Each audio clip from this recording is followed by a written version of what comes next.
The Book of Job, Chapter 1. Prologue. There once was a man named Job who lived in the land of Uz. He was blameless, a man of complete integrity. He feared God and stayed away from evil. He had 7 sons and 3 daughters. He owned 7,000 sheep, 3,000 camels, 500 teams of oxen, and 500 female donkeys. He also had many servants. He was, in fact, the richest person in that entire area. Job's sons would take turns preparing feasts in their homes, and they would also invite their 3 sisters to celebrate with them. When these celebrations ended, sometimes after several days, Job would purify his children. He would get up early in the morning and offer a burnt offering for each of them. For Job said to himself, "Perhaps my children have sinned and have cursed God in their hearts." This was Job's regular practice. Job's first test. One day the members of the heavenly court came to present themselves before the Lord, and the accuser Satan came with them. "Where have you come from?" the Lord asked Satan. Satan answered the Lord, "I have been patrolling the earth, watching everything that's going on." Then the Lord asked Satan, "Have you noticed my servant Job? He is the finest man in all the earth. He is blameless, a man of complete integrity. He fears God and stays away from evil." Satan replied to the Lord, "Yes, but Job has good reason to fear God. You have always put a wall of protection around him and his home and his property. You have made him prosper in everything he does. Look how rich he is. But reach out and take away everything he has, and he will surely curse you to your face." "All right, you may test him," the Lord said to Satan. "Do whatever you want with everything he possesses, but don't harm him physically." So Satan left the Lord's presence.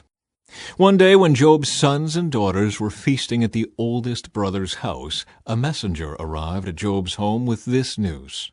"Your oxen were plowing, with the donkeys feeding beside them. When the Sabaeans raided us, they stole all the animals and killed all the farmhands. I am the only one who escaped to tell you."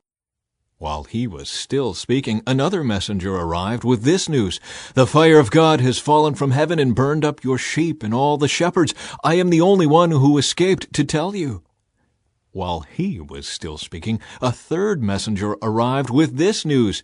"3 bands of Chaldean raiders have stolen your camels and killed your servants. I am the only one who escaped to tell you." While he was still speaking, another messenger arrived with this news. "Your sons and daughters were feasting in their oldest brother's home. Suddenly a powerful wind swept in from the wilderness and hit the house on all sides. The house collapsed and all your children are dead. I am the only one who escaped to tell you." Job stood up and tore his robe in grief.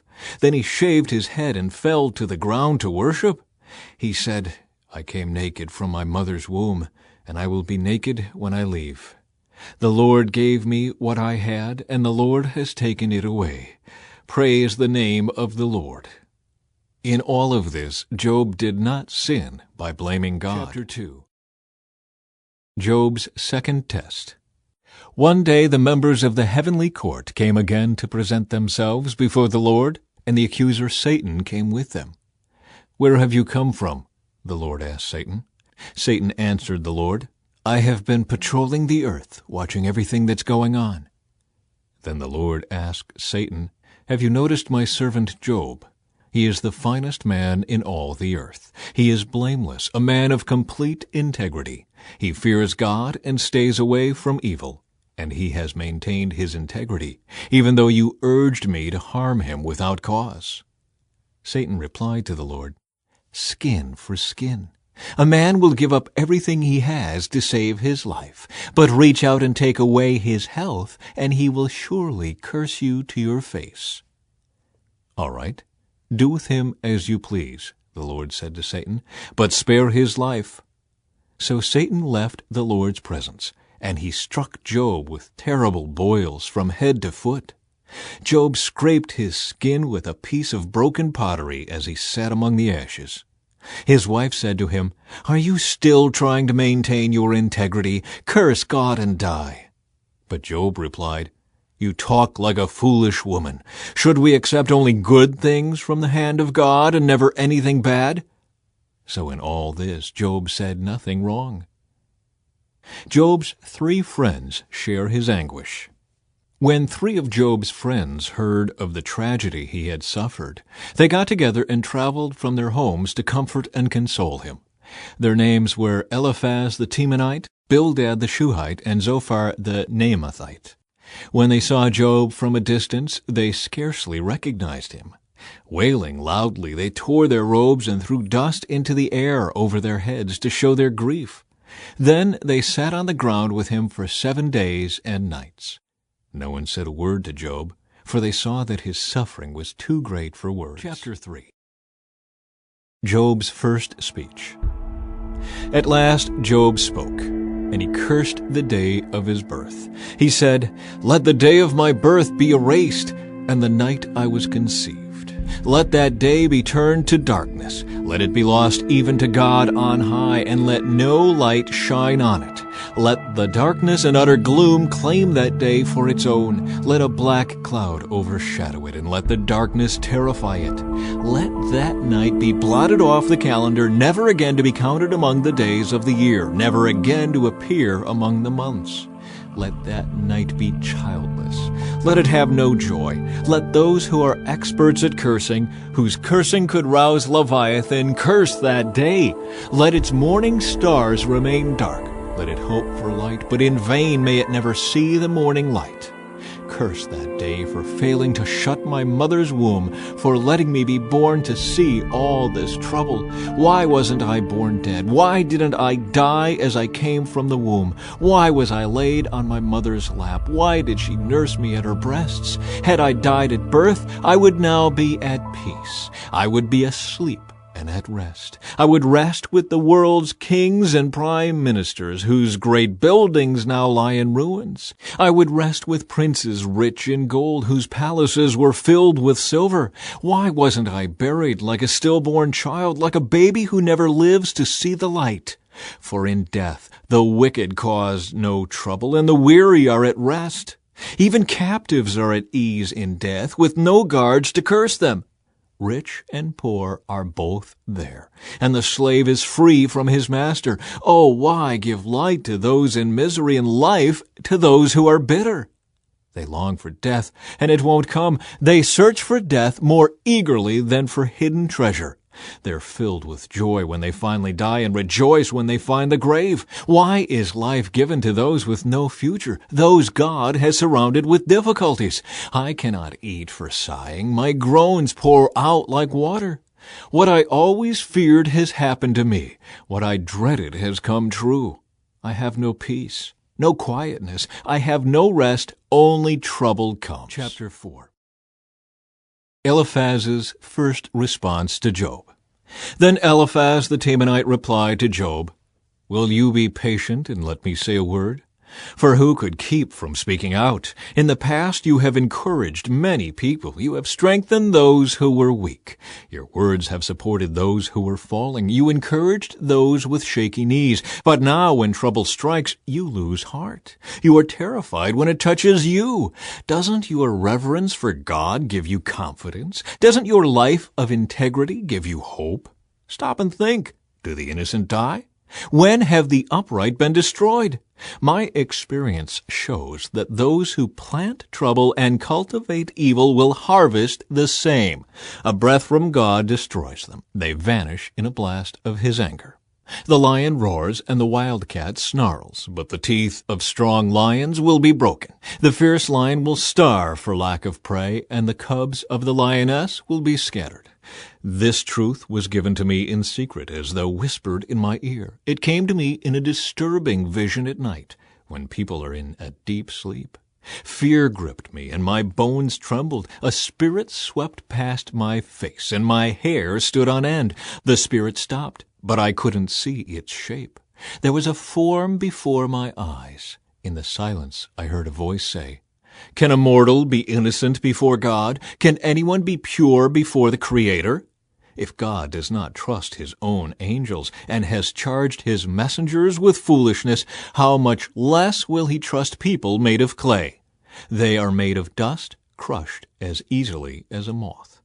They are alive in the morning, but dead by evening, gone forever without a trace. Their tent cords are pulled, and the tent collapses, and they die in ignorance. Chapter 5. Eliphaz's response continues. Cry for help. But will anyone answer you? Which of the angels will help you? Surely resentment destroys the fool, and jealousy kills the simple. I have seen that fools may be successful for the moment, but then comes sudden disaster. Their children are abandoned far from help. They are crushed in court with no one to defend them. The hungry devour their harvest even when it is guarded by brambles. The thirsty pant after their wealth. But evil does not spring from the soil, and trouble does not sprout from the earth. People are born for trouble as readily as sparks fly up from a fire. If I were you, I would go to God and present my case to Him. He does great things, too marvelous to understand. He performs countless miracles. He gives rain for the earth and water for the fields. He gives prosperity to the poor and protects those who suffer. He frustrates the plans of schemers, so the work of their hands will not succeed. He traps the wise in their own cleverness, so their cunning schemes are thwarted. They find it is dark in the daytime, and they grope at noon as if it were night. He rescues the poor from the cutting words of the strong and rescues them from the clutches of the powerful. And so at last the poor have hope, and the snapping jaws of the wicked are shut. But consider the joy of those corrected by God. Do not despise the discipline of the Almighty when you sin. For though He wounds, He also bandages. He strikes, but His hands also heal. From 6 disasters He will rescue you. Even in the 7th, He will keep you from evil. He will save you from death in time of famine, from the power of the sword in time of war. You will be safe from slander and have no fear when destruction comes. You will laugh at destruction and famine. Wild animals will not terrify you. You will be at peace with the stones of the field, and its wild animals will be at peace with you. You will know that your home is safe. When you survey your possessions, nothing will be missing. You will have many children. Your descendants will be as plentiful as grass. You will go to the grave at a ripe old age, like a sheaf of grain harvested at the proper time. We have studied life and found all this to be true. Listen to my counsel and apply it to yourself. Chapter 6. Job's second speech, a response to Eliphaz. Then Job spoke again. If my misery could be weighed and my troubles be put on the scales, they would outweigh all the sands of the sea. That is why I spoke impulsively. For the Almighty has struck me down with His arrows. Their poison infects my spirit. God's terrors are lined up against me. Don't I have a right to complain? Don't wild donkeys bray when they find no grass, and oxen bellow when they have no food? Don't people complain about unsalted food? Does anyone want the tasteless white of an egg? My appetite disappears when I look at it. I gag at the thought of eating it. Oh, that I might have my request, that God would grant my desire. I wish He would crush me. I wish He would reach out His hand and kill me. At least I can take comfort in this. Despite the pain, I have not denied the words of the Holy One. But I don't have the strength to endure. I have nothing to live for. Do I have the strength of a stone? Is my body made of bronze? No, I am utterly helpless without any chance of success. One should be kind to a fainting friend, but you accuse me without any fear of the Almighty. My brothers, you have proved as unreliable as a seasonal brook that overflows its banks in the spring when it is swollen with ice and melting snow. But when the hot weather arrives, the water disappears. The brook vanishes in the heat. The caravans turn aside to be refreshed, but there is nothing to drink, so they die. The caravans from Tema search for this water. The travelers from Sheba hope to find it. They count on it, but are disappointed. When they arrive, their hopes are dashed. You, too, have given no help. You have seen my calamity, and you are afraid. But why? Have I ever asked you for a gift? Have I begged for anything of yours for myself? Have I asked you to rescue me from my enemies, or to save me from ruthless people? Teach me, and I will keep quiet. Show me what I have done wrong. Honest words can be painful, but what do your criticisms amount to? Do you think your words are convincing when you disregard my cry of desperation? You would even send an orphan into slavery or sell a friend. Look at me. Would I lie to your face? Stop assuming my guilt, for I have done no wrong. Do you think I am lying? Don't I know the difference between right and wrong? Chapter 7. Is not all human life a struggle? Our lives are like that of a hired hand, like a worker who longs for the shade, like a servant waiting to be paid. I, too, have been assigned months of futility, long and weary nights of misery. Lying in bed, I think, when will it be morning? But the night drags on, and I toss till dawn. My body is covered with maggots and scabs. My skin breaks open, oozing with pus. Job cries out to God. My days fly faster than a weaver's shuttle. They end without hope. O God, remember that my life is but a breath, and I will never again feel happiness. You see me now, but not for long. You will look for me, but I will be gone. Just as a cloud dissipates and vanishes, those who die will not come back. They are gone forever from their home, never to be seen again. I cannot keep from speaking. I must express my anguish. My bitter soul must complain. Am I a sea monster or a dragon that you must place me under guard? I think my bed will comfort me, and sleep will ease my misery. But then you shatter me with dreams and terrify me with visions.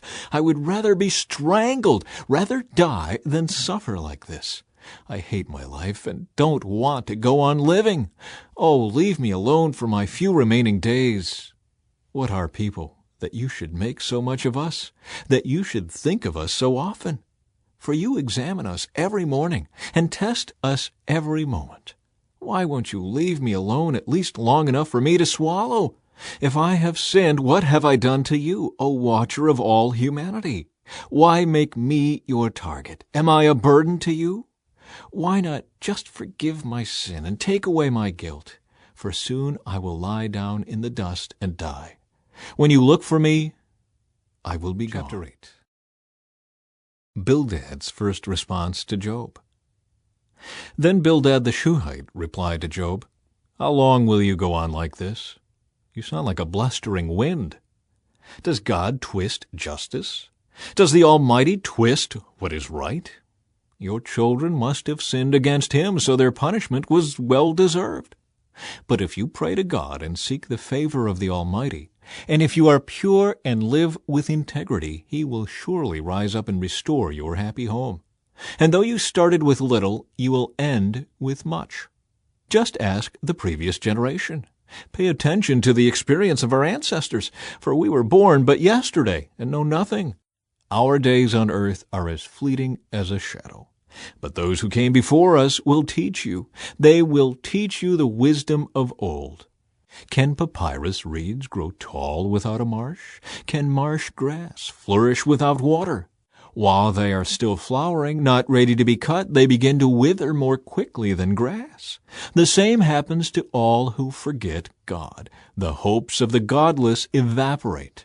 Their confidence hangs by a thread. They are leaning on a spider's web. They cling to their home for security, but it won't last. They try to hold it tight, but it will not endure. The godless seem like a lush plant growing in the sunshine, its branches spreading across the garden. Its roots grow down through a pile of stones. It takes hold on a bed of rocks. But when it is uprooted, it's as though it never existed. That's the end of its life, and others spring up from the earth to replace it. But look, God will not reject a person of integrity, nor will he lend a hand to the wicked. He will once again fill your mouth with laughter and your lips with shouts of joy. Those who hate you will be clothed with shame, and the home of the wicked will be destroyed. Chapter 9. Job's third speech, a response to Bildad. Then Job spoke again. Yes, I know all this is true in principle, but how can a person be declared innocent in God's sight? If someone wanted to take God to court, would it be possible to answer him even once in 1,000 times? For God is so wise and so mighty, who has ever challenged him successfully? Without warning, he moves the mountains, overturning them in his anger. He shakes the earth from its place, and its foundations tremble. If he commands it, the sun won't rise, and the stars won't shine. He alone has spread out the heavens and marches on the waves of the sea. He made all the stars, the Bear and Orion, the Pleiades, and the constellations of the southern sky. He does great things too marvelous to understand. He performs countless miracles. Yet when he comes near, I cannot see him. When he moves by, I do not see him go. If he snatches someone in death, who can stop him? Who dares to ask, "What are you doing?" And God does not restrain his anger. Even the monsters of the sea are crushed beneath his feet. So who am I that I should try to answer God or even reason with him? Even if I were right, I would have no defense. I could only plead for mercy. And even if I summoned him and he responded, I'm not sure he would listen to me. For he attacks me with a storm and repeatedly wounds me without cause. He will not let me catch my breath, but fills me instead with bitter sorrows. If it's a question of strength, he's the strong one. If it's a matter of justice, who dares to summon him to court? Though I am innocent, my own mouth would pronounce me guilty. Though I am blameless, it would prove me wicked. I am innocent, but it makes no difference to me. I despise my life. Innocent or wicked, it is all the same to God. That's why I say he destroys both the blameless and the wicked. When a plague sweeps through, he laughs at the death of the innocent. The whole earth is in the hands of the wicked, and God blinds the eyes of the judges. If he's not the one who does it, who is? My life passes more swiftly than a runner. It flees away without a glimpse of happiness. It disappears like a swift papyrus boat, like an eagle swooping down on its prey. If I decided to forget my complaints, to put away my sad face and be cheerful, I would still dread all the pain, for I know you will not find me innocent, O God.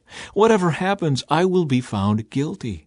So what's the use of trying? Even if I were to wash myself with soap and clean my hands with lye, you would plunge me into a muddy ditch, and my own filthy clothing would hate me. God is not a mortal like me, so I cannot argue with him or take him to trial. If only there were a mediator between us, someone who could bring us together. The mediator could make God stop beating me, and I would no longer live in terror of his punishment. Then I could speak to him without fear. But I cannot do that in my own strength. Chapter 10. Job frames his plea to God. I am disgusted with my life. Let me complain freely. My bitter soul must complain. I will say to God, don't simply condemn me. Tell me the charge you are bringing against me. What do you gain by oppressing me? Why do you reject me, the work of your own hands, while smiling on the schemes of the wicked? Are your eyes like those of a human? Do you see things only as people see them? Is your lifetime only as long as ours? Is your life so short that you must quickly probe for my guilt and search for my sin? Although you know I am not guilty, no one can rescue me from your hands. You formed me with your hands. You made me, yet now you completely destroy me. Remember that you made me from dust. Will you turn me back to dust so soon? You guided my conception and formed me in the womb. You clothed me with skin and flesh, and you knit my bones and sinews together. You gave me life and showed me your unfailing love. My life was preserved by your care. Yet your real motive, your true intent was to watch me, and if I sinned, you would not forgive my guilt. If I am guilty, too bad for me, and even if I'm innocent, I can't hold my head high, because I am filled with shame and misery. And if I hold my head high, you hunt me like a lion and display your awesome power against me. Again and again you witness against me. You pour out your growing anger on me and bring fresh armies against me. Why then did you deliver me from my mother's womb? Why didn't you let me die at birth? It would be as though I had never existed, going directly from the womb to the grave. I have only a few days left, so leave me alone that I may have a moment of comfort before I leave, never to return, for the land of darkness and utter gloom. It is a land as dark as midnight, a land of gloom and confusion, where even the light is dark as midnight. Chapter 11. Zophar's first response to Job. Then Zophar the Naamathite replied to Job, "Shouldn't someone answer this torrent of words? Is a person proved innocent just by a lot of talking? Should I remain silent while you babble on? When you mock God, shouldn't someone make you ashamed? You claim, 'My beliefs are pure, and I am clean in the sight of God.' If only God would speak, if only He would tell you what He thinks. If only He would tell you the secrets of wisdom, for true wisdom is not a simple matter. Listen, God is doubtless punishing you far less than you deserve. Can you solve the mysteries of God? Can you discover everything about the Almighty? Such knowledge is higher than the heavens. And who are you? It is deeper than the underworld. What do you know? It is broader than the earth and wider than the sea. If God comes and puts a person in prison or calls the court to order, who can stop him? For He knows those who are false, and He takes note of all their sins. An empty-headed person won't become wise any more than a wild donkey can bear a human child. If only you would prepare your heart and lift up your hands to Him in prayer. Get rid of your sins and leave all iniquity behind you. Then your face will brighten with innocence. You will be strong and free of fear. You will forget your misery. It will be like water flowing away. Your life will be brighter than the noonday. Even darkness will be as bright as morning. Having hope will give you courage. You will be protected and will rest in safety. You will lie down unafraid, and many will look to you for help. But the wicked will be blinded. They will have no escape. Their only hope is death. Chapter 12. Job's fourth speech, a response to Zophar. Then Job spoke again. "You people really know everything, don't you? And when you die, wisdom will die with you. Well, I know a few things myself, and you're no better than I am. Who doesn't know these things you've been saying? Yet my friends laugh at me, for I call on God and expect an answer. I am a just and blameless man, yet they laugh at me. People who are at ease mock those in trouble. They give a push to people who are stumbling. But robbers are left in peace, and those who provoke God live in safety, though God keeps them in His power. Just ask the animals, and they will teach you. Ask the birds of the sky, and they will tell you. Speak to the earth, and it will instruct you. Let the fish in the sea speak to you.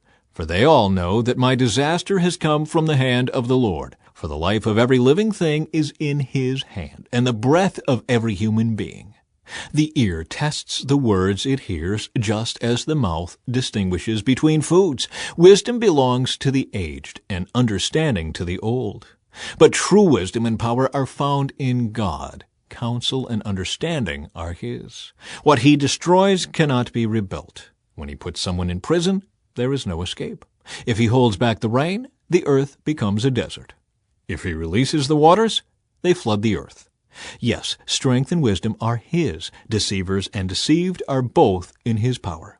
He leads counselors away, stripped of good judgment. Wise judges become fools. He removes the royal robe of kings. They are led away with ropes around their waist. He leads priests away, stripped of status. He overthrows those with long years in power. He silences the trusted adviser and removes the insight of the elders. He pours disgrace upon princes and disarms the strong. He uncovers mysteries hidden in darkness. He brings light to the deepest gloom. He builds up nations and He destroys them. He expands nations and He abandons them. He strips kings of understanding and leaves them wandering in a pathless wasteland. They grope in the darkness without a light. He makes them stagger like drunkards. Chapter 13. Job wants to argue his case with God. Look, I have seen all this with my own eyes, and heard it with my own ears, and now I understand. I know as much as you do. You are no better than I am. As for me, I would speak directly to the Almighty. I want to argue my case with God himself. As for you, you smear me with lies. As physicians, you are worthless quacks. If only you could be silent. That's the wisest thing you could do. Listen to my charge. Pay attention to my arguments. Are you defending God with lies? Do you make your dishonest arguments for His sake? Will you slant your testimony in His favor? Will you argue God's case for Him? What will happen when He finds out what you are doing? Can you fool Him as easily as you fool people? No, you will be in trouble with Him if you secretly slant your testimony in His favor. Doesn't His majesty terrify you? Doesn't your fear of Him overwhelm you? Your platitudes are as valuable as ashes. Your defense is as fragile as a clay pot. Be silent now and leave me alone. Let me speak, and I will face the consequences. Yes, I will take my life in my hands and say what I really think. God might kill me, but I have no other hope. I am going to argue my case with Him. But this is what will save me. I am not godless. If I were, I could not stand before Him. Listen closely to what I am about to say. Hear me out. I have prepared my case. I will be proved innocent. Who can argue with me over this? And if you prove me wrong, I will remain silent and die. Job asks how he has sinned. O God, grant me these two things, and then I will be able to face you. Remove your heavy hand from me, and don't terrify me with your awesome presence. Now summon me, and I will answer. Or let me speak to you, and you reply.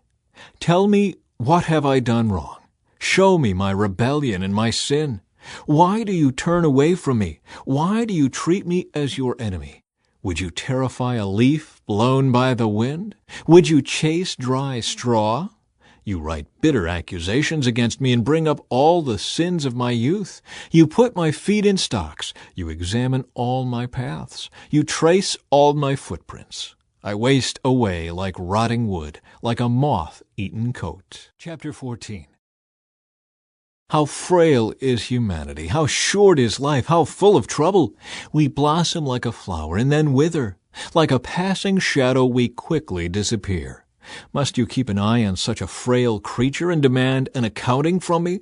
Who can bring purity out of an impure person? No one. You have decided the length of our lives. You know how many months we will live, and we are not given a minute longer. So leave us alone and let us rest. We are like hired hands, so let us finish our work in peace. Even a tree has more hope. If it is cut down, it will sprout again and grow new branches. Though its roots have grown old in the earth and its stump decays, at the scent of water it will bud and sprout again like a new seedling. But when people die, their strength is gone. They breathe their last, and then where are they? As water evaporates from a lake, and a river disappears in drought, people are laid to rest and do not rise again. Until the heavens are no more, they will not wake up, nor be roused from their sleep. I wish you would hide me in the grave and forget me there until your anger has passed. But mark your calendar to think of me again. Can the dead live again? If so, this would give me hope through all my years of struggle, and I would eagerly await the release of death. You would call, and I would answer, and you would yearn for me, your handiwork. For then you would guard my steps instead of watching for my sins. My sins would be sealed in a pouch, and you would cover my guilt. But instead, as mountains fall and crumble, and as rocks fall from a cliff, as water wears away the stones, and floods wash away the soil, so you destroy people's hope.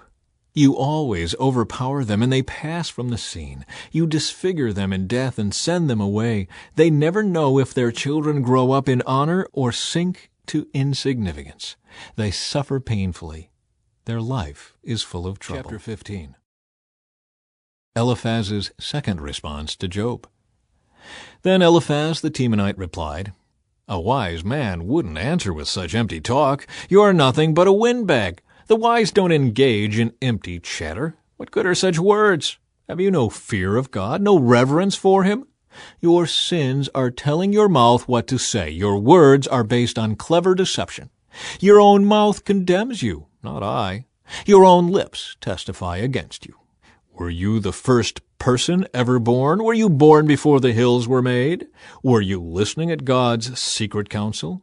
Do you have a monopoly on wisdom? What do you know that we don't? What do you understand that we do not?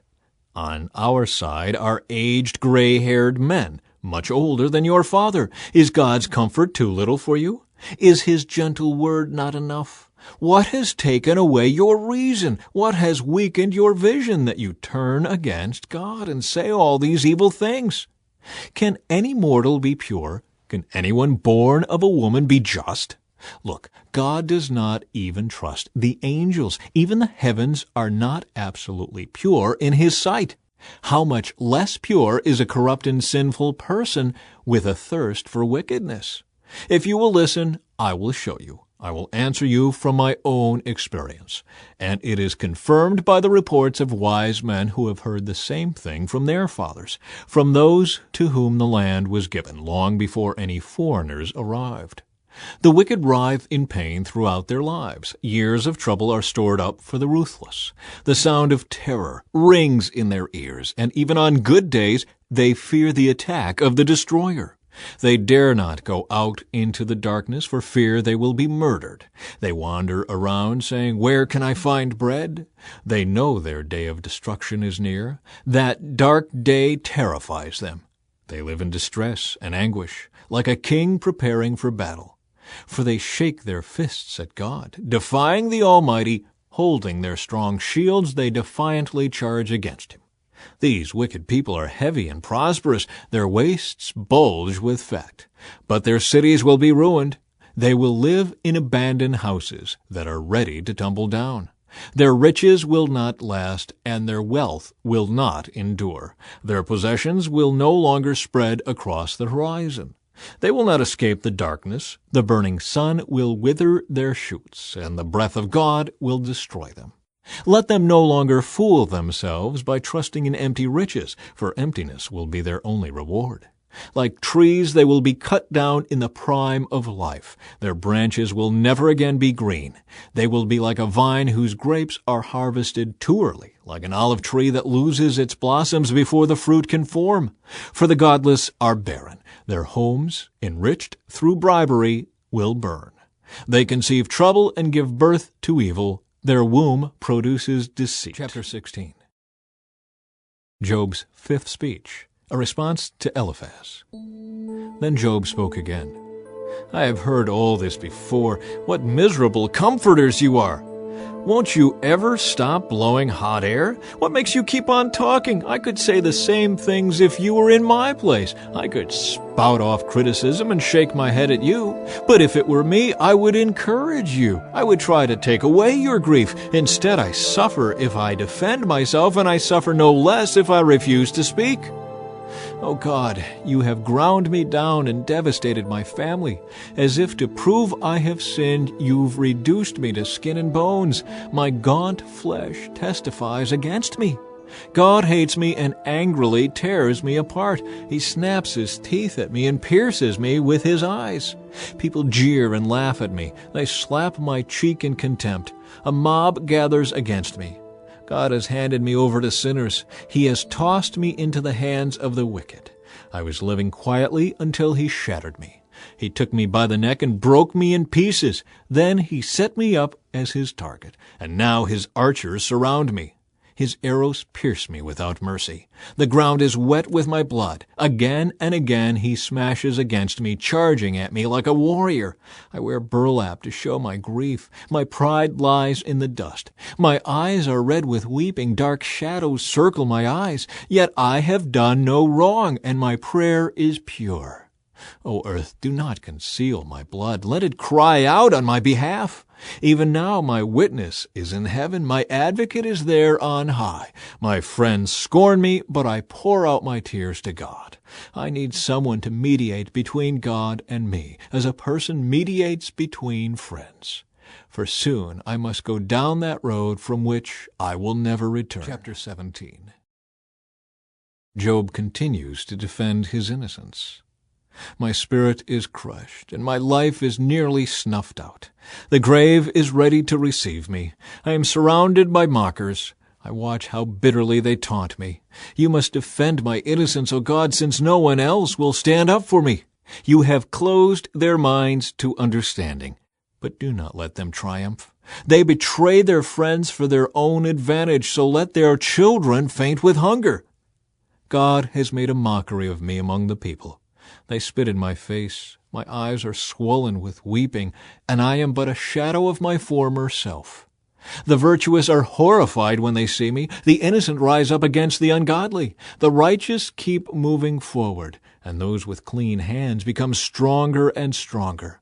As for all of you, come back with a better argument, though I still won't find a wise man among you. My days are over. My hopes have disappeared. My heart's desires are broken. These men say that night is day. They claim that the darkness is light. What if I go to the grave and make my bed in darkness? What if I call the grave my father, and the maggot my mother or my sister? Where then is my hope? Can anyone find it? No, my hope will go down with me to the grave. We will rest together in the dust. Chapter 18. Bildad's second response to Job. Then Bildad the Shuhite replied, How long before you stop talking? Speak sense if you want us to answer. Do you think we are mere animals? Do you think we are stupid? You may tear out your hair in anger, but will that destroy the earth? Will it make the rocks tremble? Surely the light of the wicked will be snuffed out. The sparks of their fire will not glow. The light in their tent will grow dark. The lamp hanging above them will be quenched. The confident stride of the wicked will be shortened. Their own schemes will be their downfall. The wicked walk into a net. They fall into a pit. A trap grabs them by the heel. A snare holds them tight. A noose lies hidden on the ground. A rope is stretched across their path. Terrors surround the wicked and trouble them at every step. Hunger depletes their strength, and calamity waits for them to stumble. Disease eats their skin. Death devours their limbs. They are torn from the security of their homes and are brought down to the king of terrors. The homes of the wicked will burn down. Burning sulfur rains on their houses. Their roots will dry up and their branches will wither. All memory of their existence will fade from the earth. No one will remember their names. They will be thrust from light into darkness, driven from the world. They will have neither children nor grandchildren, nor any survivor in the place where they lived. People in the west are appalled at their fate. People in the east are horrified. They will say, This was the home of a wicked person, the place of one who rejected God. Chapter 19. Job's sixth speech, a response to Bildad. Then Job spoke again. How long will you torture me? How long will you try to crush me with your words? You have already insulted me 10 times. You should be ashamed of treating me so badly, even if I have sinned. That is my concern, not yours. You think you're better than I am, using my humiliation as evidence of my sin. But it is God who has wronged me, capturing me in his net. I cry out, help, but no one answers me. I protest, but there is no justice. God has blocked my way so I cannot move. He has plunged my path into darkness. He has stripped me of my honor and removed the crown from my head. He has demolished me on every side, and I am finished. He has uprooted my hope like a fallen tree. His fury burns against me. He counts me as an enemy. His troops advance. They build up roads to attack me. They camp all around my tent. My relatives stay far away, and my friends have turned against me. My family is gone, and my close friends have forgotten me. My servants and maids consider me a stranger. I am like a foreigner to them. When I call my servant, he doesn't come. I have to plead with him. My breath is repulsive to my wife. I am rejected by my own family. Even young children despise me. When I stand to speak, they turn their backs on me. My close friends detest me. Those I loved have turned against me. I have been reduced to skin and bones, and have escaped death by the skin of my teeth. Have mercy on me, my friends. Have mercy, for the hand of God has struck me. Must you also persecute me like God does? Haven't you chewed me up enough? Oh, that my words could be recorded. Oh, that they could be inscribed on a monument, carved with an iron chisel and filled with lead, engraved forever in the rock. But as for me, I know that my Redeemer lives, and he will stand upon the earth at last. And after my body has decayed, yet in my body I will see God. I will see him for myself. Yes, I will see him with my own eyes. I am overwhelmed at the thought. How dare you go on persecuting me, saying it's his own fault? You should fear punishment yourselves, for your attitude deserves punishment. Then you will know that there is indeed a judgment. Chapter 20. Zophar's second response to Job. Then Zophar the Naamathite replied, I must reply, because I am greatly disturbed. I've had to endure your insults, but now my spirit prompts me to reply. Don't you realize that from the beginning of time, ever since people were first placed on the earth, the triumph of the wicked has been short-lived, and the joy of the godless has been only temporary? Though the pride of the godless reaches to the heavens and their heads touch the clouds, yet they will vanish forever, thrown away like their own dung. Those who knew them will ask, where are they? They will fade like a dream and not be found. They will vanish like a vision in the night. Those who once saw them will see them no more. Their families will never see them again. Their children will beg from the poor, for they must give back their stolen riches. Though they are young, their bones will lie in the dust. They enjoyed the sweet taste of wickedness, letting it melt under their tongue. They savored it, holding it long in their mouths. But suddenly the food in their bellies turns sour, a poisonous venom in their stomach. They will vomit the wealth they swallowed. God won't let them keep it down. They will suck the poison of cobras. The viper will kill them. They will never again enjoy streams of olive oil or rivers of milk and honey. They will give back everything they worked for. Their wealth will bring them no joy. For they oppressed the poor and left them destitute. They foreclosed on their homes. They were always greedy and never satisfied. Nothing remains of all the things they dreamed about. Nothing is left after they finish gorging themselves. Therefore, their prosperity will not endure. In the midst of plenty, they will run into trouble and be overcome by misery. May God give them a belly full of trouble. May God rain down his anger upon them. When they try to escape an iron weapon, a bronze-tipped arrow will pierce them. The arrow is pulled from their back, and the arrowhead glistens with blood. The terrors of death are upon them. Their treasures will be thrown into deepest darkness. A wildfire will devour their goods, consuming all they have left. The heavens will reveal their guilt, and the earth will testify against them. A flood will sweep away their house. God's anger will descend on them in torrents. This is the reward that God gives the wicked. It is the inheritance decreed by God. Chapter 21. Job's seventh speech, a response to Zophar. Then Job spoke again. Listen closely to what I am saying. That's one consolation you can give me. Bear with me and let me speak. After I have spoken, you may resume mocking me. My complaint is with God, not with people. I have good reason to be so impatient. Look at me and be stunned. Put your hand over your mouth in shock. When I think about what I am saying, I shudder. My body trembles. Why do the wicked prosper, growing old and powerful? They live to see their children grow up and settle down, and they enjoy their grandchildren. Their homes are safe from every fear, and God does not punish them. Their bulls never fail to breed, their cows bear calves and never miscarry. They let their children frisk about like lambs, their little ones skip and dance. They sing with tambourine and harp. They celebrate to the sound of the flute. They spend their days in prosperity, then go down to the grave in peace. And yet they say to God, Go away, we want no part of you and your ways. Who is the Almighty, and why should we obey him? What good will it do us to pray? They think their prosperity is of their own doing, but I will have nothing to do with that kind of thinking. Yet the light of the wicked never seems to be extinguished. Do they ever have trouble? Does God distribute sorrows to them in anger? Are they driven before the wind like straw? Are they carried away by the storm like chaff? Not at all. Well, you say, at least God will punish their children.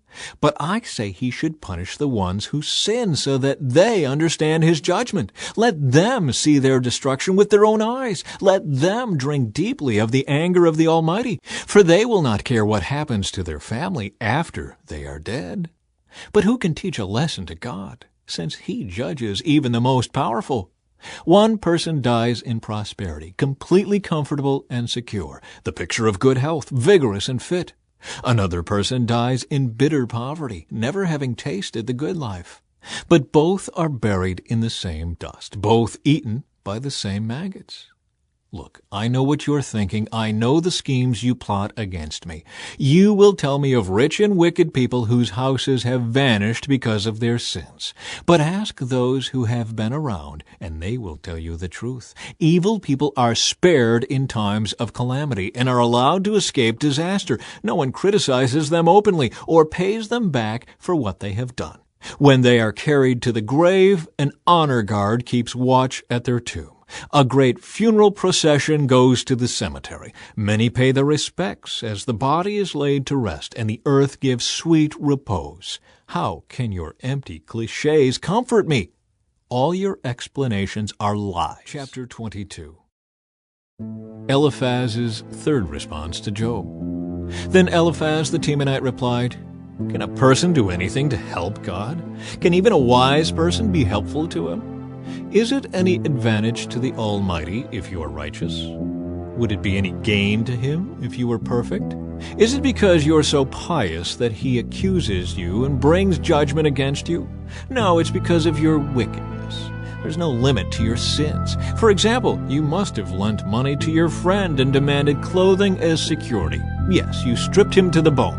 You must have refused water for the thirsty and food for the hungry. You probably think the land belongs to the powerful and only the privileged have a right to it. You must have sent widows away empty-handed and crushed the hopes of orphans. That is why you are surrounded by traps and tremble from sudden fears. That is why you cannot see in the darkness and waves of water cover you. God is so great, higher than the heavens, higher than the farthest stars. But you reply, that's why God can't see what I am doing. How can he judge through the thick darkness? For thick clouds swirl about him and he cannot see us. He is way up there walking on the vault of heaven. Will you continue on the old paths where evil people have walked? They were snatched away in the prime of life, the foundations of their lives washed away. For they said to God, leave us alone. What can the Almighty do to us? Yet he was the one who filled their homes with good things. So I will have nothing to do with that kind of thinking. The righteous will be happy to see the wicked destroyed, and the innocent will laugh in contempt. They will say, see how our enemies have been destroyed. The last of them have been consumed in the fire. Submit to God, and you will have peace. Then things will go well for you. Listen to his instructions and store them in your heart. If you return to the Almighty, you will be restored. So clean up your life. If you give up your lust for money and throw your precious gold into the river, the Almighty himself will be your treasure. He will be your precious silver. Then you will take delight in the Almighty and look up to God. You will pray to him, and he will hear you, and you will fulfill your vows to him. You will succeed in whatever you choose to do, and light will shine on the road ahead of you. If people are in trouble and you say, help them, God will save them. Even sinners will be rescued. They will be rescued because your hands are pure. Chapter 23. Job's eighth speech, a response to Eliphaz. Then Job spoke again. My complaint today is still a bitter one, and I try hard not to groan aloud.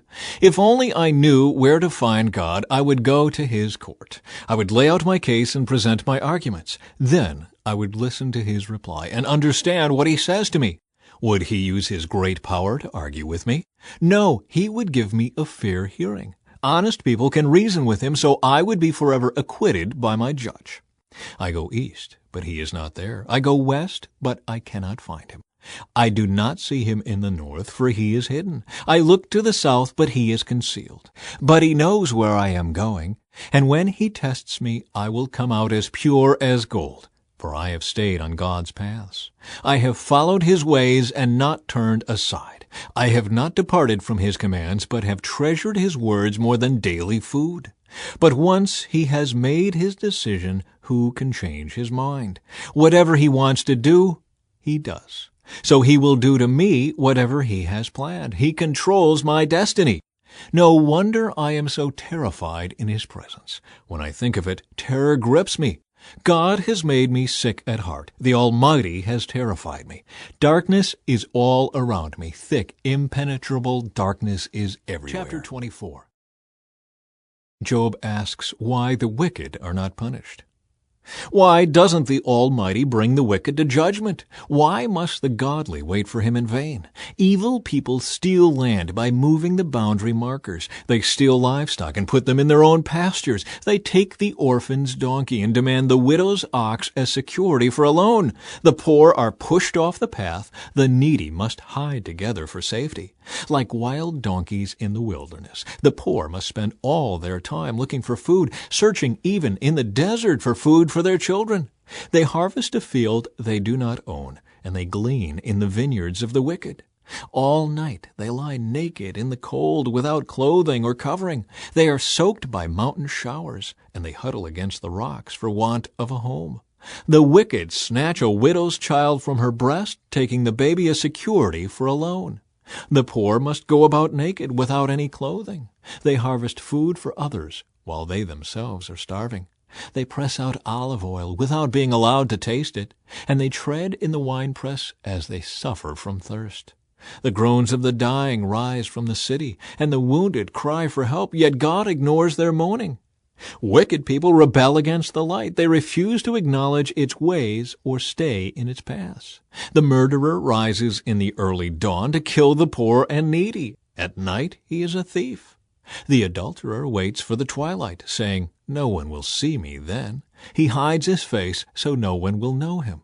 Thieves break into houses at night and sleep in the daytime. They are not acquainted with the light. The black night is their morning. They ally themselves with the terrors of the darkness. But they disappear like foam down a river. Everything they own is cursed, and they are afraid to enter their own vineyards. The grave consumes sinners, just as drought and heat consume snow. Their own mothers will forget them. Maggots will find them sweet to eat. No one will remember them. Wicked people are broken like a tree in the storm. They cheat the woman who has no son to help her. They refuse to help the needy widow. God, in his power, drags away the rich. They may rise high, but they have no assurance of life. They may be allowed to live in security, but God is always watching them. And though they are great now, in a moment they will be gone like all others, cut off like heads of grain. Can anyone claim otherwise? Who can prove me wrong? Chapter 25. Bildad's third response to Job. Then Bildad the Shuhite replied, "God is powerful and dreadful. He enforces peace in the heavens. Who is able to count his heavenly army? Doesn't his light shine on all the earth? How can a mortal be innocent before God? Can anyone born of a woman be pure? God is more glorious than the moon. He shines brighter than the stars. In comparison, people are maggots. We mortals are mere worms." Chapter 26. Job's ninth speech, a response to Bildad. Then Job spoke again. "How you have helped the powerless, how you have saved the weak, how you have enlightened my stupidity. What wise advice you have offered. Where have you gotten all these wise sayings? Whose spirit speaks through you? The dead tremble, those who live beneath the waters. The underworld is naked in God's presence. The place of destruction is uncovered.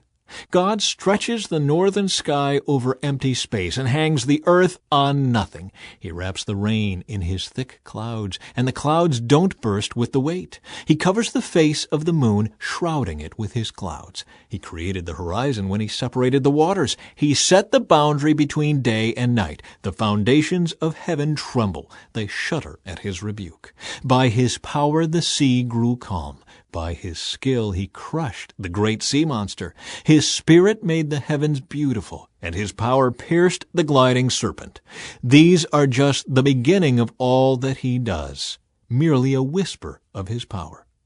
Who then can comprehend the thunder of his power? Chapter 27. Job's final speech. Job continued speaking. I vow by the living God who has taken away my rights, by the Almighty who has embittered my soul, as long as I live, while I have breath from God, my lips will speak no evil, and my tongue will speak no lies. I will never concede that you are right. I will defend my integrity until I die. I will maintain my innocence without wavering. My conscience is clear for as long as I live. May my enemy be punished like the wicked, my adversary like those who do evil. For what hope do the godless have when God cuts them off and takes away their life? Will God listen to their cry when trouble comes upon them? Can they take delight in the Almighty? Can they call to God at any time? I will teach you about God's power. I will not conceal anything concerning the Almighty. But you have seen all this, yet you say all these useless things to me. This is what the wicked will receive from God. This is their inheritance from the Almighty. They may have many children, but the children will die in war or starve to death. Those who survive will die of a plague, and not even their widows will mourn them. Evil people may have piles of money, and may store away mounds of clothing. But the righteous will wear that clothing, and the innocent will divide that money. The wicked build houses as fragile as a spider's web, as flimsy as a shelter made of branches. The wicked go to bed rich, but wake to find that all their wealth is gone. Terror overwhelms them like a flood, and they are blown away in the storms of the night. The east wind carries them away, and they are gone. It sweeps them away. It whirls down on them without mercy. They struggle to flee from its power, but everyone jeers at them and mocks them. Chapter 28. Job speaks of wisdom and understanding. People know where to mine silver and how to refine gold. They know where to dig iron from the earth and how to smelt copper from rock. They know how to shine light in the darkness and explore the farthest regions of the earth as they search in the dark for ore. They sink a mine shaft into the earth, far from where anyone lives. They descend on ropes, swinging back and forth. Food is grown on the earth above, but down below the earth is melted as by fire. Here the rocks contain precious lapis lazuli, and the dust contains gold. These are treasures no bird of prey can see, no falcon's eye observe. No wild animal has walked upon these treasures, no lion has ever set his paw there. People know how to tear apart flinty rocks and overturn the roots of mountains. They cut tunnels in the rocks and uncover precious stones. They dam up the trickling streams and bring to light the hidden treasures. But do people know where to find wisdom? Where can they find understanding? No one knows where to find it, for it is not found among the living. It is not here, says the ocean, nor is it here, says the sea. It cannot be bought with gold. It cannot be purchased with silver. It's worth more than all the gold of Ophir, greater than precious onyx or lapis lazuli. Wisdom is more valuable than gold and crystal. It cannot be purchased with jewels mounted in fine gold. Coral and jasper are worthless in trying to get it. The price of wisdom is far above rubies. Precious peridot from Ethiopia cannot be exchanged for it. It's worth more than the purest gold. But do people know where to find wisdom? Where can they find understanding? It is hidden from the eyes of all humanity. Even the sharp-eyed birds in the sky cannot discover it. Destruction and death say, "We've heard only rumors of where wisdom can be found." God alone understands the way to wisdom. He knows where it can be found, for he looks throughout the whole earth and sees everything under the heavens. He decided how hard the winds should blow and how much rain should fall. He made the laws for the rain and laid out a path for the lightning.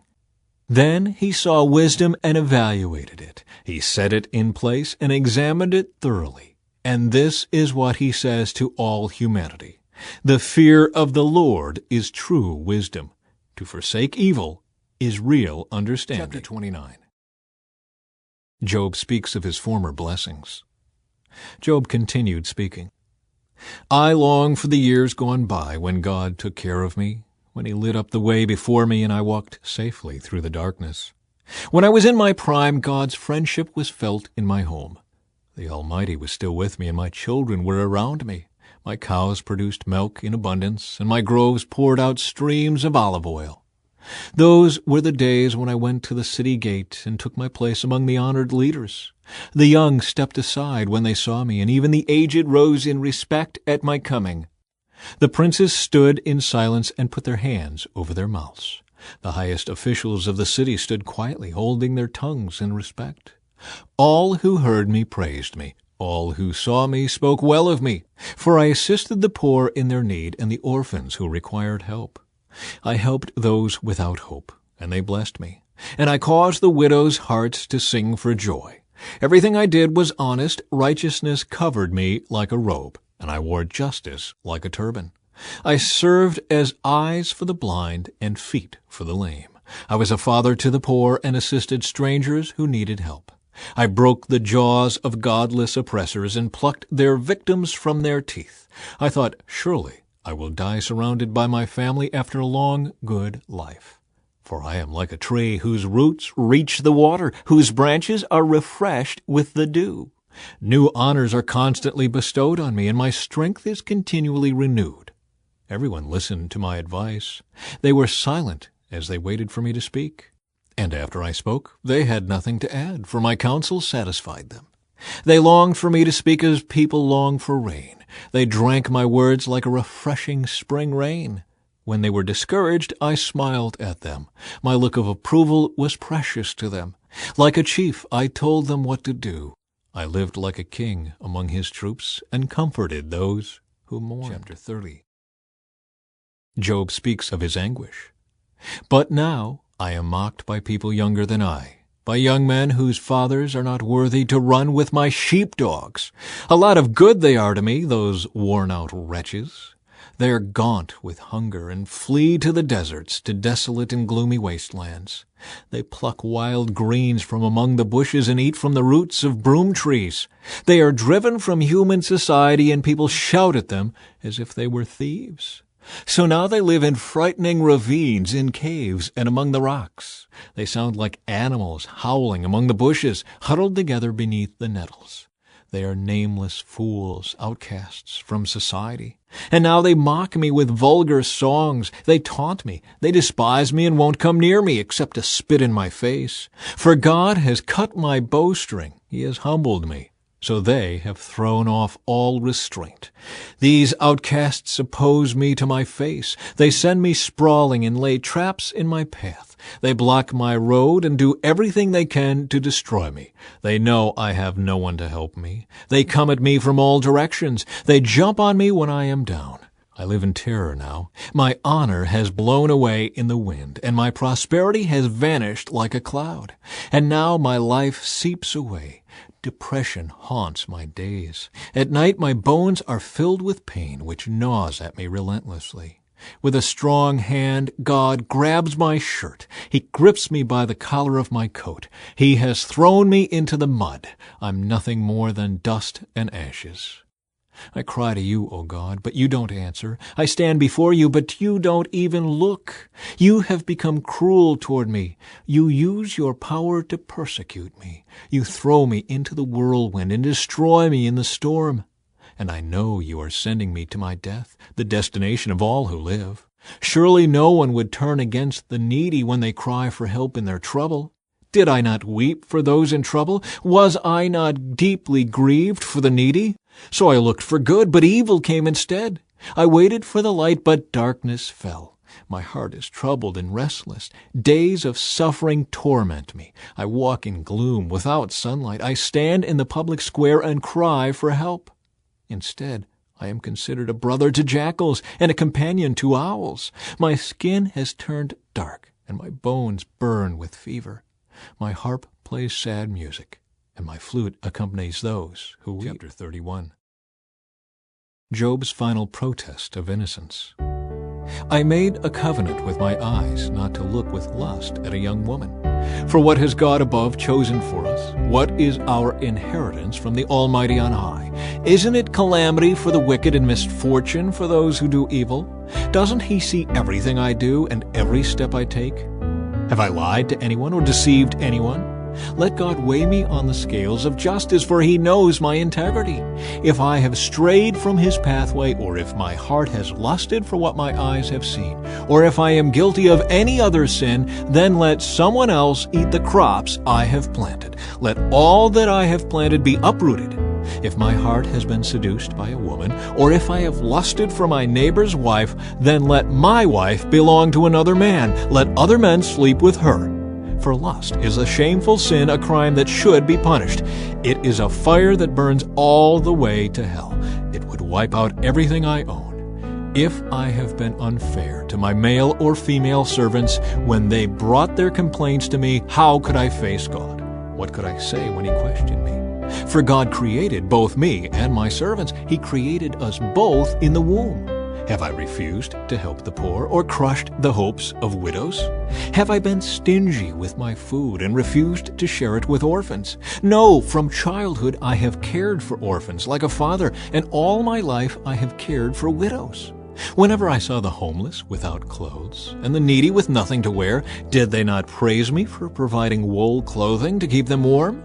If I raised my hand against an orphan, knowing the judges would take my side, then let my shoulder be wrenched out of place. Let my arm be torn from its socket.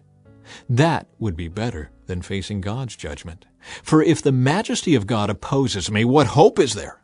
Have I put my trust in money, or felt secure because of my gold? Have I gloated about my wealth and all that I own? Have I looked at the sun shining in the skies, or the moon walking down its silver pathway, and been secretly enticed in my heart to throw kisses at them in worship? If so, I should be punished by the judges, for it would mean I had denied the God of heaven.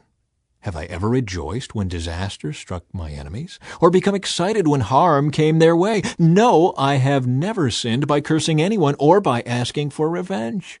My servants have never said, "He let others go hungry." I have never turned away a stranger, but have opened my doors to everyone. Have I tried to hide my sins like other people do, concealing my guilt in my heart? Have I feared the crowd or the contempt of the masses, so that I kept quiet and stayed indoors? If only someone would listen to me. Look, I will sign my name to my defense. Let the Almighty answer me. Let my accuser write out the charges against me. I would face the accusation proudly. I would wear it like a crown. For I would tell him exactly what I have done. I would come before him like a prince. If my land accuses me and all its furrows cry out together, or if I have stolen its crops or murdered its owners, then let thistles grow on that land instead of wheat, and weeds instead of barley. Job's words are ended. Chapter 32. Elihu responds to Job's friends. Job's 3 friends refused to reply further to him because he kept insisting on his innocence. Then Elihu, son of Barachel the Buzite of the clan of Ram, became angry. He was angry because Job refused to admit that he had sinned and that God was right in punishing him. He was also angry with Job's 3 friends, for they made God appear to be wrong by their inability to answer Job's arguments. Elihu had waited for the others to speak to Job because they were older than he. But when he saw that they had no further reply, he spoke out angrily. Elihu, son of Barachel the Buzite, said, "I am young and you are old, so I held back from telling you what I think. I thought, those who are older should speak, for wisdom comes with age. But there is a spirit within people, the breath of the Almighty within them, that makes them intelligent. Sometimes the elders are not wise, sometimes the aged do not understand justice. So listen to me and let me tell you what I think. I have waited all this time, listening very carefully to your arguments, listening to you grope for words. I have listened, but not one of you has refuted Job or answered his arguments. And don't tell me he is too wise for us. Only God can convince him. If Job had been arguing with me, I would not answer with your kind of logic. You sit there baffled with nothing more to say. Should I continue to wait, now that you are silent? Must I also remain silent? No, I will say my piece. I will speak my mind. For I am full of pent-up words, and the spirit within me urges me on. I am like a cask of wine without a vent, like a new wineskin ready to burst. I must speak to find relief, so let me give my answers. I won't play favorites or try to flatter anyone, for if I tried flattery, my Creator would soon destroy me. Chapter 33. Elihu presents his case against Job. Listen to my words, Job. Pay attention to what I have to say.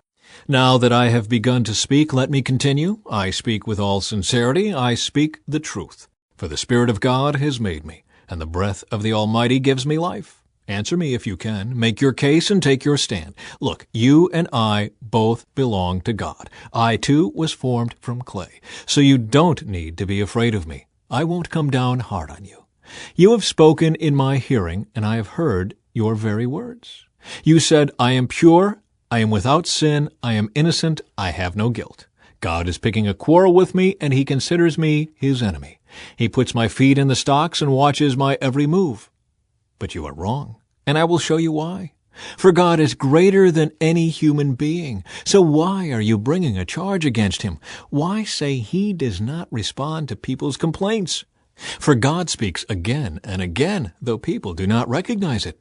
He speaks in dreams, in visions of the night, when deep sleep falls on people as they lie in their beds. He whispers in their ears and terrifies them with warnings. He makes them turn from doing wrong. He keeps them from pride. He protects them from the grave, from crossing over the river of death. Or God disciplines people with pain on their sick beds, with ceaseless aching in their bones. They lose their appetite for even the most delicious food. Their flesh wastes away and their bones stick out. They are at death's door. The angels of death wait for them. But if an angel from heaven appears, a special messenger to intercede for a person and declare that he is upright, he will be gracious and say, rescue him from the grave, for I have found a ransom for his life. Then his body will become as healthy as a child's, firm and youthful again. When he prays to God, he will be accepted, and God will receive him with joy and restore him to good standing. He will declare to his friends, I sinned and twisted the truth, but it was not worth it. God rescued me from the grave, and now my life is filled with light. Yes, God does these things again and again for people. He rescues them from the grave so they may enjoy the light of life. Mark this well, Job. Listen to me, for I have more to say. But if you have anything to say, go ahead. Speak, for I am anxious to see you justified. But if not, then listen to me. Keep silent, and I will teach you wisdom. Chapter 34. Elihu accuses Job of arrogance. Then Elihu said, Listen to me, you wise men. Pay attention, you who have knowledge. Job said, The ear tests the words it hears, just as the mouth distinguishes between foods. So let us discern for ourselves what is right. Let us learn together what is good. For Job also said, I am innocent, but God has taken away my rights. I am innocent, but they call me a liar. My suffering is incurable, though I have not sinned. Tell me, has there ever been a man like Job with his thirst for irreverent talk? He chooses evil people as companions. He spends his time with wicked men. He has even said, Why waste time trying to please God? Listen to me, you who have understanding.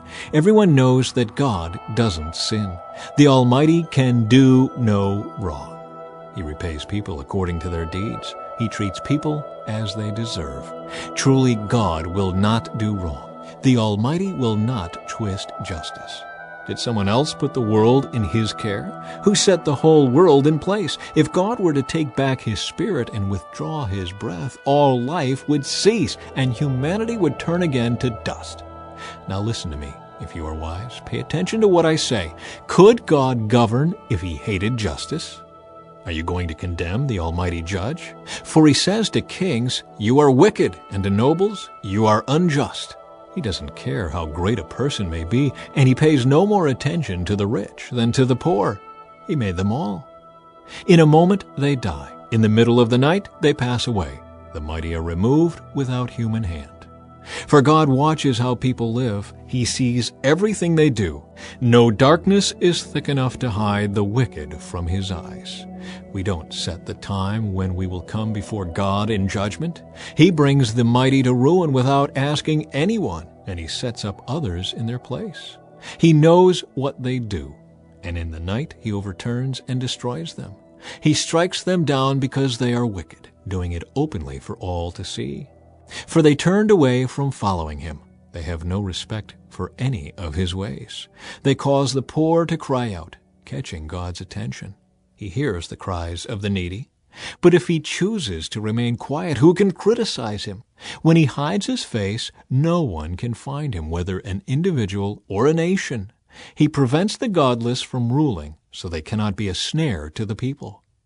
Why don't people say to God, I have sinned, but I will sin no more? Or, I don't know what evil I have done. Tell me. If I have done wrong, I will stop at once. Must God tailor his justice to your demands?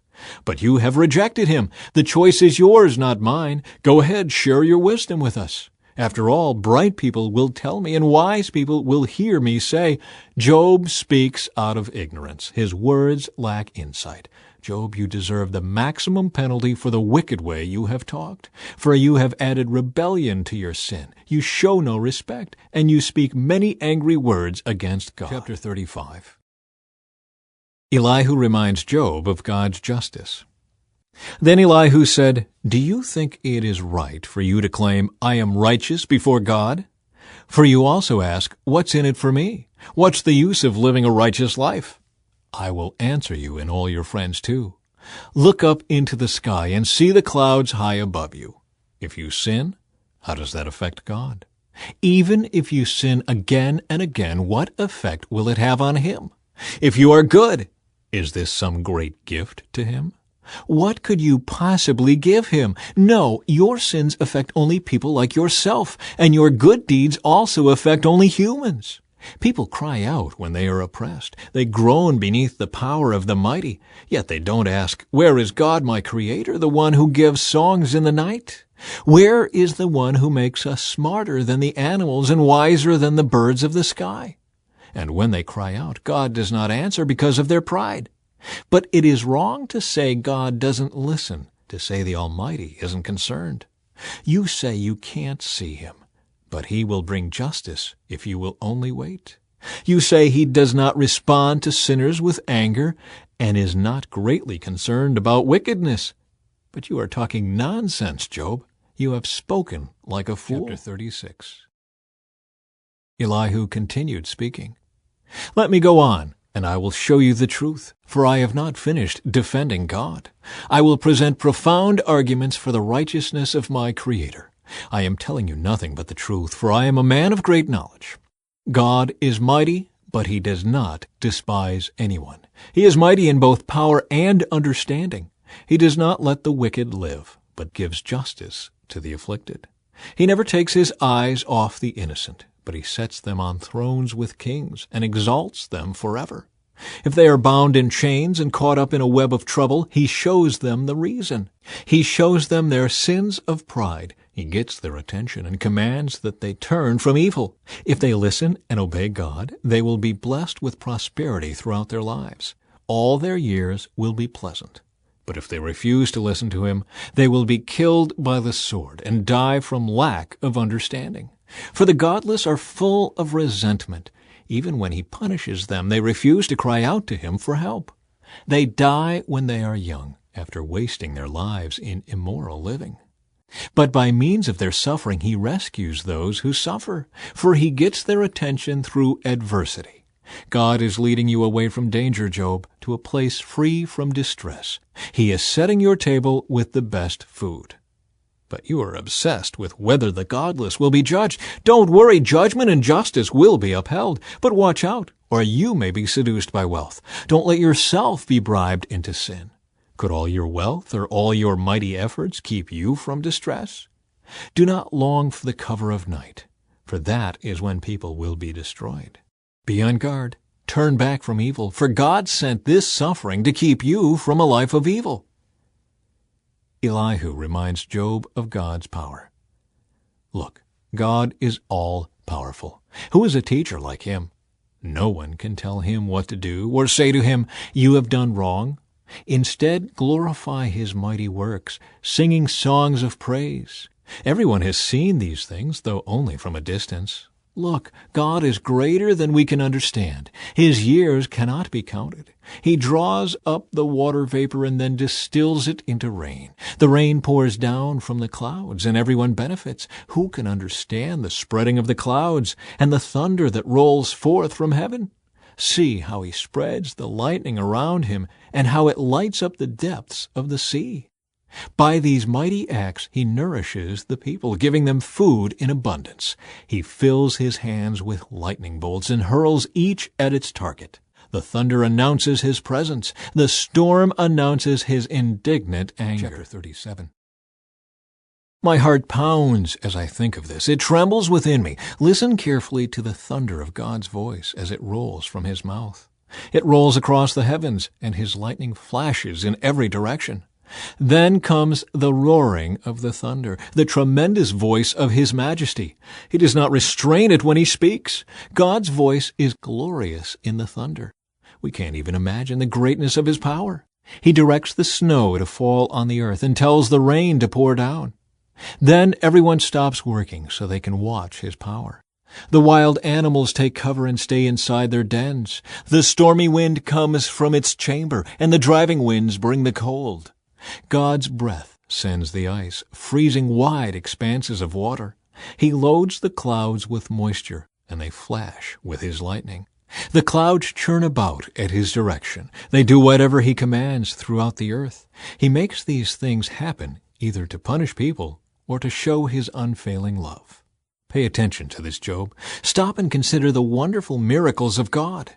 Do you know how God controls the storm and causes the lightning to flash from his clouds? Do you understand how he moves the clouds with wonderful perfection and skill? When you are sweltering in your clothes and the south wind dies down and everything is still, he makes the skies reflect the heat like a bronze mirror. Can you do that? So teach the rest of us what to say to God. We are too ignorant to make our own arguments. Should God be notified that I want to speak? Can people even speak when they are confused? We cannot look at the sun, for it shines brightly in the sky when the wind clears away the clouds. So also gold and splendor comes from the mountain of God. He is clothed in dazzling splendor. We cannot imagine the power of the Almighty, but even though he is just and righteous, he does not destroy us. No wonder people everywhere fear him. All who are wise show him reverence. Chapter 38. The Lord challenges Job. Then the Lord answered Job from the whirlwind. Who is this that questions my wisdom with such ignorant words? Brace yourself like a man, because I have some questions for you, and you must answer them. Where were you when I laid the foundations of the earth? Tell me, if you know so much. Who determined its dimensions and stretched out the surveying line? What supports its foundations, and who laid its cornerstone as the morning stars sang together, and all the angels shouted for joy? Who kept the sea inside its boundaries, as it burst from the womb, and as I clothed it with clouds, and wrapped it in thick darkness? For I locked it behind barred gates, limiting its shores. I said, this far and no farther will you come. Here your proud waves must stop. Have you ever commanded the morning to appear and caused the dawn to rise in the east? Have you made daylight spread to the ends of the earth to bring an end to the night's wickedness? As the light approaches, the earth takes shape like clay pressed beneath a seal. It is robed in brilliant colors. The light disturbs the wicked and stops the arm that is raised in violence. Have you explored the springs from which the seas come? Have you explored their depths? Do you know where the gates of death are located? Have you seen the gates of utter gloom? Do you realize the extent of the earth? Tell me about it if you know. Where does light come from, and where does darkness go? Can you take each to its home? Do you know how to get there? But of course you know all this, for you were born before it was all created, and you are so very experienced. Have you visited the storehouses of the snow, or seen the storehouses of hail? I have reserved them as weapons for the time of trouble, for the day of battle and war. Where is the path to the source of light? Where is the home of the east wind? Who created a channel for the torrents of rain? Who laid out the path for the lightning? Who makes the rain fall on barren land, in a desert where no one lives? Who sends rain to satisfy the parched ground and make the tender grass spring up? Does the rain have a father? Who gives birth to the dew? Who is the mother of the ice? Who gives birth to the frost from the heavens? For the water turns to ice as hard as rock, and the surface of the water freezes. Can you direct the movement of the stars, binding the cluster of the Pleiades, or loosening the cords of Orion? Can you direct the sequence of the seasons, or guide the bear with her cubs across the heavens?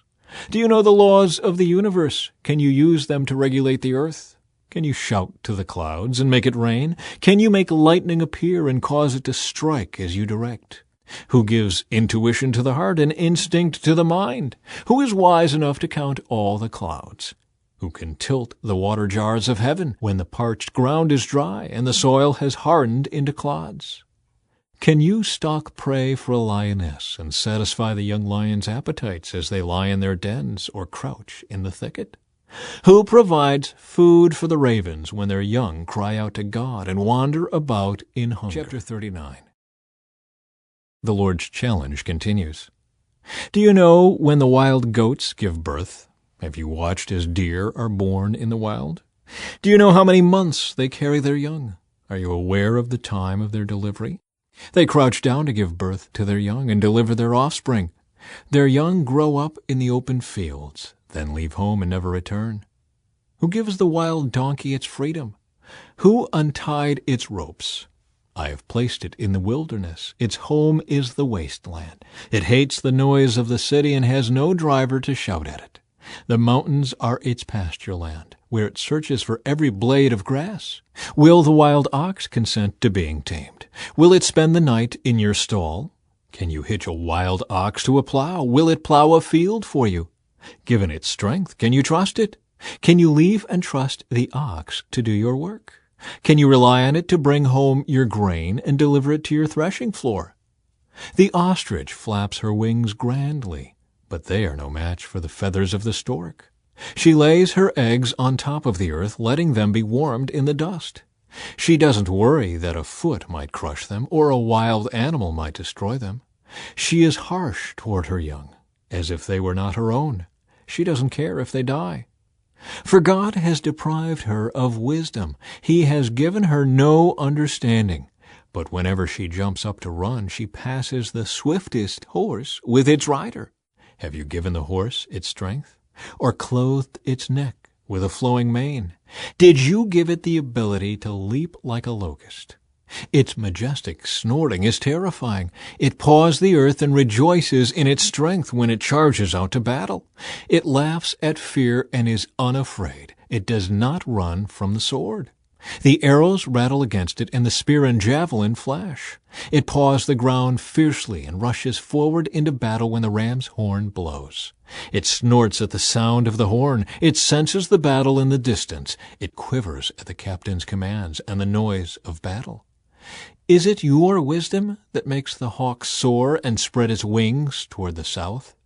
Is it at your command that the eagle rises to the heights to make its nest?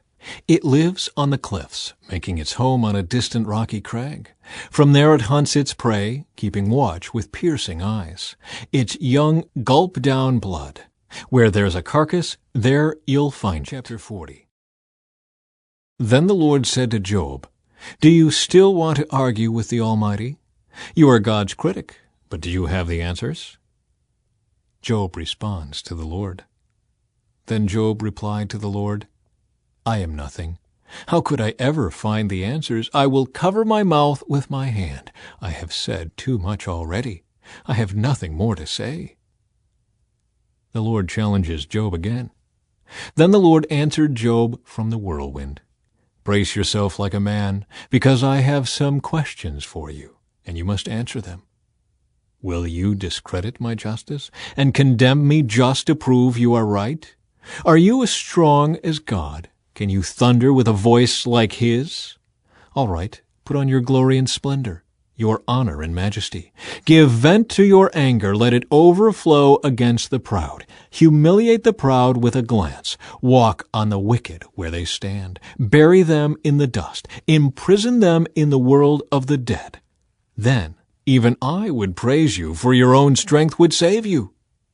Take a look at Behemoth, which I made, just as I made you. It eats grass like an ox. See its powerful loins and the muscles of its belly. Its tail is as strong as a cedar. The sinews of its thighs are knit tightly together. Its bones are tubes of bronze. Its limbs are bars of iron. It is a prime example of God's handiwork, and only its Creator can threaten it. The mountains offer it their best food, where all the wild animals play. It lies under the lotus plants, hidden by the reeds in the marsh. The lotus plants give it shade among the willows beside the stream. It is not disturbed by the raging river, not concerned when the swelling Jordan rushes around it. No one can catch it off guard or put a ring in its nose and lead it away. Chapter 41. The Lord's challenge continues. Can you catch Leviathan with a hook or put a noose around its jaw? Can you tie it with a rope through the nose or pierce its jaw with a spike? Will it beg you for mercy or implore you for pity? Will it agree to work for you, to be your slave for life? Can you make it a pet, like a bird, or give it to your little girls to play with? Will merchants try to buy it, to sell it in their shops? Will its hide be hurt by spears, or its head by a harpoon? If you lay a hand on it, you will certainly remember the battle that follows. You won't try that again. No, it is useless to try to capture it. The hunter who attempts it will be knocked down. And since no one dares to disturb it, who then can stand up to me? Who has given me anything that I need to pay back? Everything under heaven is mine. I want to emphasize Leviathan's limbs and its enormous strength and graceful form. Who can strip off its hide, and who can penetrate its double layer of armor? Who could pry open its jaws? For its teeth are terrible. Its scales are like rows of shields, tightly sealed together. They are so close together that no air can get between them. Each scale sticks tight to the next. They interlock and cannot be penetrated. When it sneezes, it flashes light. Its eyes are like the red of dawn. Lightning leaps from its mouth. Flames of fire flash out. Smoke streams from its nostrils like steam from a pot heated over burning rushes. Its breath would kindle coals, for flames shoot from its mouth. The tremendous strength in Leviathan's neck strikes terror wherever it goes. Its flesh is hard and firm and cannot be penetrated. Its heart is hard as rock, hard as a millstone. When it rises, the mighty are afraid, gripped by terror. No sword can stop it, no spear, dart, or javelin. Iron is nothing but straw to that creature, and bronze is like rotten wood. Arrows cannot make it flee. Stones shot from a sling are like bits of grass. Clubs are like a blade of grass, and it laughs at the swish of javelins. Its belly is covered with scales as sharp as glass. It plows up the ground as it drags through the mud. Leviathan makes the water boil with its commotion. It stirs the depths like a pot of ointment. The water glistens in its wake, making the sea look white. Nothing on earth is its equal. No other creature so fearless. Of all the creatures, it is the proudest. It is the king of beasts. Chapter 42. Job responds to the Lord. Then Job replied to the Lord, I know that you can do anything, and no one can stop you. You asked, Who is this that questions my wisdom with such ignorance? It is I, and I was talking about things I knew nothing about, things far too wonderful for me. You said, Listen, and I will speak. I have some questions for you, and you must answer them. I had only heard about you before, but now I have seen you with my own eyes. I take back everything I said, and I sit in dust and ashes to show my repentance. Conclusion. The Lord blesses Job. After the Lord had finished speaking to Job, he said to Eliphaz the Temanite, I am angry with you and your 2 friends, for you have not spoken accurately about me, as my servant Job has. So take 7 bulls and 7 rams, and go to my servant Job, and offer a burnt offering for yourselves. My servant Job will pray for you, and I will accept his prayer on your behalf. I will not treat you as you deserve, for you have not spoken accurately about me, as my servant Job has." So Eliphaz the Temanite, Bildad the Shuhite, and Zophar the Naamathite did as the Lord commanded them, and the Lord accepted Job's prayer. When Job prayed for his friends, the Lord restored his fortunes. In fact, the Lord gave him twice as much as before. Then all his brothers, sisters, and former friends came and feasted with him in his home. And they consoled him and comforted him because of all the trials the Lord had brought against him. And each of them brought him a gift of money and a gold ring. So the Lord blessed Job in the second half of his life, even more than in the beginning. For now he had 14,000 sheep, 6,000 camels, 1,000 teams of oxen, and 1,000 female donkeys. He also gave Job 7 more sons and 3 more daughters. He named his first daughter Jemimah, the second Keziah, and the third Kirin-Hapuk.